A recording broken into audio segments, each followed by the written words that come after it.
Do you look at YouTube? Do you watch the videos on YouTube? I like to listen to the wisdom dispensed by people like Alan Watts, Sadhguru, Neale Donald Walsh, Dr. Wayne Dyer, and many others. There's some good stuff there. I don't restrict myself to that, of course. I watch the Electric Viking talking about electric vehicles. I watch a little bit about astronomy, about battery inventions, etc. But overall, I focus a lot on the wisdom, as I said, the wisdom dispensed by those persons who I regard as fairly advanced human beings. Now, most of us spend a lot of our time working, and in many instances we're working at jobs we do not like.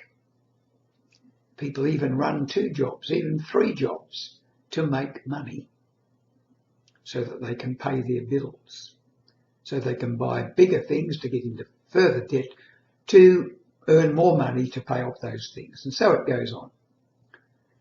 But we know that the real pleasures of life come in leisure time.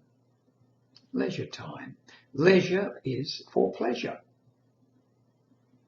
Now that leisure might be something that you enjoy doing where there is no stress or strain upon you. You might like to play golf alone. I've never done that, but there are people who do and they enjoy it. The relaxation, the walking around the course in quiet all by themselves. And then there are people who go trout fishing and salmon fishing and do the same sort of thing. They love it. But leisure is not usually turned into their work, unless they're very, very good at it. And then, of course, if they've spent 30, 40 years of fishing, say, for example, for trout, they become experts in it, and they might even be able to write a book about it and go on tours and talk about it and make money on it.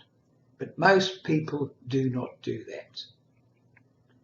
If you do have a hobby, something that you would do for free, be happy to do it, glad to do it. Don't mind doing it. For example, going out and speaking to groups of people about your expertise in a certain area. Then you are, in a way, turning your leisure, the pleasure of your leisure, into a professional way of life. Not many people can do it. I rather envy those who have been able to do it. I've had some terrible jobs in my life, jobs I haven't liked at all. Other jobs I've really loved. But it's the variety of jobs, the enormous variety, that have given me my particular forte, which is being able to tell stories. Stories out of my own life and stories out of other people's lives I can identify with because of my background.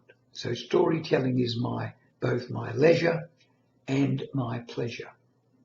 It's never become a profession because I realised that if I was to be a professional speaker, earning a living as a professional, I'd have to do things I didn't like.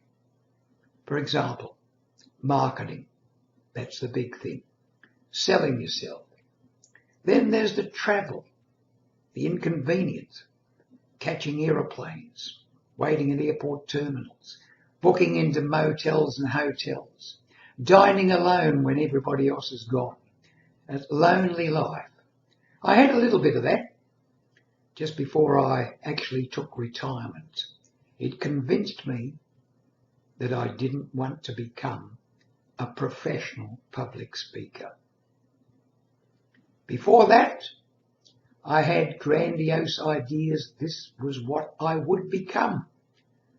I even registered a business name, did a business course, did everything in preparation. Couldn't bring myself to put the advertisements out there. That's when I knew deep down I didn't want to become a professional. I wanted the leisure and the pleasure of being able to do what I love to do without the business side of it.